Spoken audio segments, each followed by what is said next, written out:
sakyan itong investigasyon na ito. Iyon yung nasa isip nitong grupo ni Pangilinan. Ito, pakinggan natin galit si Idol Marcoleta. Hindi, kasi miyembro siya, tapos nagsasuggest siya ng bumuo pa ng isang bukod na grupo na mag-iimbestiga. Oh. Same subject matter. Oo. Ano po gusto niya palabasin dito? Eh, insulto niya ako. Aba, kung ganyan, Sen, kung halimbawa ako, hindi naman ako miyembro ng... Iinsulto mo raw. Yan si Senator Marcoleta, diretsong magsalita. Blue Ribbon Committee bilang isang mamamayan. Pwede ka bang sabihin sa kanya na, Senador Kiko, baka pwedeng bumitaw ka na sa Blue Ribbon Committee? Kasi kung chairman kayo... Parang inaamin niya na hindi niya kaya eh. Saka wala siyang tiwala sa committee. Hindi, manawagan ka. Baka nakikinig siya. Baka nakikinig po kayo, Madam Sharon Cuneta. Pakikausap nyo naman po si Senador Kiko Pangilinan.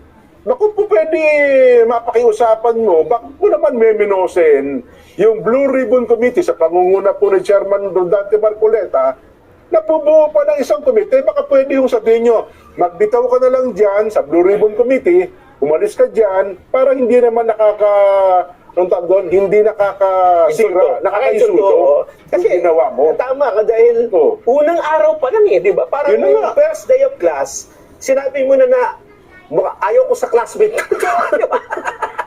Di ba, sa tingin niyo po, kayo po bilang chairman, Yun nga sinabi ko sa iyo. Ako ang pagkakaintindi ko dyan. Iniinsulto niya ako eh.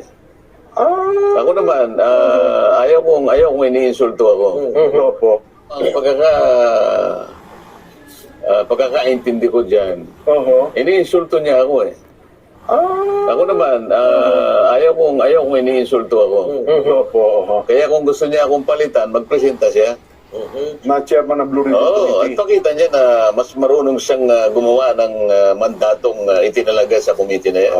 Hindi, yung punto na yan, sir, baka malabo pa, baka ayawan ng taong bayan yan eh. Pero ako sa tingin ko, bilang isa po na nag-oobserba, sen, kung wala po kayong tiwala sa Blue Ribbon Committee, bilang miyembro, bumitaw na lang po kayo dyan. Sabihin nyo na lang, aalis na po ako, chairman ng miyembro ng Blue Ribbon Committee.